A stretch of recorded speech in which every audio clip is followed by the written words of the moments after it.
दोस्तों, कैसे हैं आप सभी? मैं आशा करता हूं आप सब बिल्कुल ठीक होंगे। आज मैं आपको एक खूनी तालाब की कहानी सुनाता हूं जो कि बहुत डरावनी है। बिना देर किए हुए कहानी को शुरू करते हैं।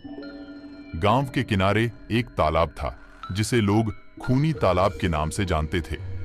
कई सालों से उस तालाब के पास जाने की हिम्मत किसी ने नहीं की, क्योंकि कहा जाता था कि वहां पर आत्माओं का बसेरा है और जो भी वहां जाता है वापस नहीं आता। एक दिन गांव के 4 दोस्त रोहित, अमित, सविता और नेहा ने तय किया कि वे उस तालाब के रहस्य का पता लगाएंगे। रात होते ही वे चारों उस तालाब की ओर निकल पड़े। तालाब के पास पहुंचते ही उन्हें एक अजीब सी ठंडक महसूस हुई। तालाब का पानी काला और गहरा दिख रहा था। चारों ने हिम्मत जुटाई और तालाब के पास बैठकर सच्चाई का पता लगाने लगे। तभी अचानक तालाब से एक पुरानी नाव अपने आप किनारे आ गई। नाव को देखकर चारों चौंक गए, लेकिन उन्होंने सोचा कि यह उनके सवालों का जवाब हो सकता है। वे चारों नाव पर बैठ गए और तालाब के बीच की ओर बढ़ने लगे। तालाब के बीच पहुंचते ही नाव अचानक रुक गई और चारों तरफ सन्नाटा छा गया। तभी पानी में हलचल हुई और एक अदृश्य शक्ति ने नाव को हिलाना शुरू कर दिया। चारों दोस्त घबरा गए और सोचने लगे कि क्या करें।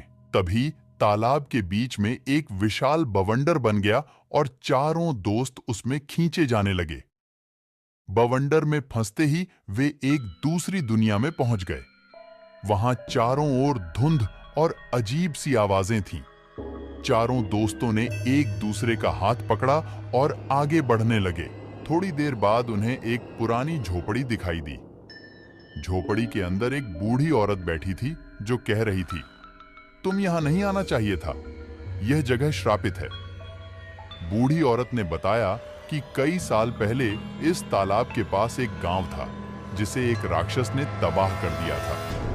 उस दिन से तालाब श्रापित हो गया और वहां की आत्माएं आज भी अपनी मुक्ति के लिए भटक रही हैं। तभी झोपड़ी के बाहर एक जोर की चीख सुनाई दी और चारों दोस्त भागते हुए तालाब की ओर लौट आए। नाव वहां उनकी प्रतीक्षा कर रही थी।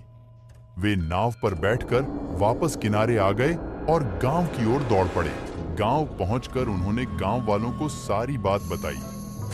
गांव के बुजुर्गों ने कहा कि तालाब का श्राप तभी टूट सकता है जब राक्षस की आत्मा को शांति मिले। इसके बाद चारों दोस्तों ने कभी भी उस तालाब का रुख नहीं किया और गांव के लोग भी उस तालाब से दूर ही रहने लगे। दोस्तों, चैनल पर पहली बार आए हो तो चैनल को सब्सक्राइब करना मत भूलना, क्योंकि हम इसी तरह आपके लिए कहानियां बनाते रहे और आप मजे से सुनते रहो।